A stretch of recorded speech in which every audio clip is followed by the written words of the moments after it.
എവിടെയായാലും സുഖമായിരിക്കട്ടെ. അവസാനമായി ഒരു അപേക്ഷ കൂടിയുണ്ട്. അത് നിഷേധിക്കരുത്. മാറ്റങ്ങളുടെ കൂട്ടത്തിൽ വേണ്ടാത്ത ചില വിശ്വാസങ്ങളും ഉണ്ടായിപ്പോയി. ഞാൻ മരിച്ചുപോയാൽ വായ്ക്കരിയിടാനും മറ്റ് കർമ്മങ്ങൾ എന്താന്ന് വെച്ചാൽ ചെയ്യാനും ഇവനെ അനുവദിക്കണം. അതാണ് ആചാരം. അച്ഛന്റെ ചിതയ്ക്ക് മകനാണ് തീ കൊളുത്തേണ്ടത്. ചന്ദ്രദാസൻ അറിയാലോ.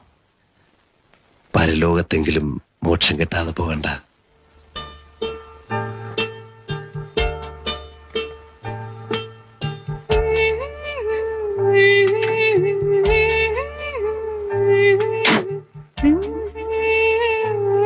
അനി,